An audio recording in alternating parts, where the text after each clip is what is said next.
By electing me President of the Republic, the Senegalese people have chosen to break with the past, to give substance to the immense hopes raised by a vision of society, which our vision of society has aroused, and to give substance to their aspirations. I pledge to govern with humility and transparency and to fight corruption at all levels. I pledge to devote myself fully to rebuilding our institutions and strengthening the foundations of our way of life together. Tilewa Adebajo is the Chief Executive Officer of CFG Advisory, joining me now live from Lagos. Thank you, sir, for taking the time to talk to us here. So a new president for Senegal. Is this a good thing for the country's economy?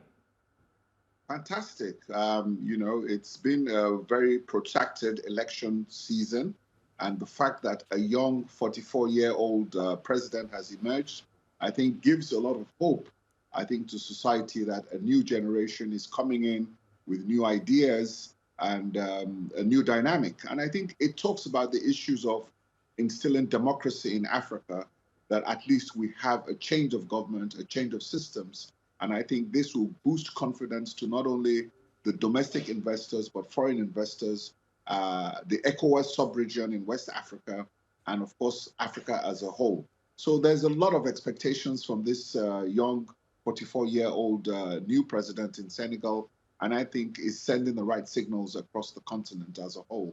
So positive development all around.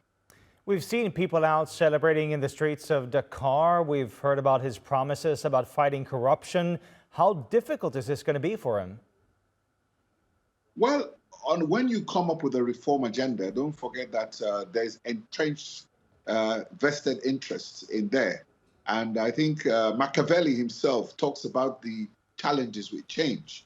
And with every Machiavellian, you know that there's some vested interests, and there are people who are not comfortable with change because they don't know the outcome of change. But again, I think that those are the challenges that he faces, because corruption also will always fight back.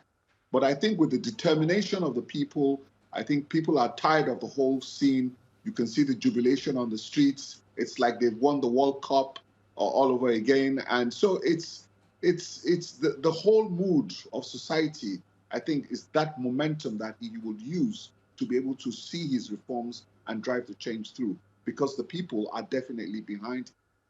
I guess, winning the World Cup, that means the job is done. But for Mr. Faye, the job has only started, right? I mean, he's a former tax inspector. Is he the right man to take on this task and fight poverty, fight corruption in the country?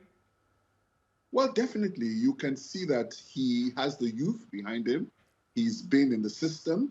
As you said, he's been a technocrat. He understands what tax collection is. He understands the system of revenue generation. And if he can surround himself with the right people and put a very good cabinet around him, I think he will do very well. So I think he's experienced. He's been able to reach out to his people to be able to win that mandate. And, he has a prerequisite experience also as a technocrat. And I think he should do well, because at the end of the day, I think he brings a lot of hope.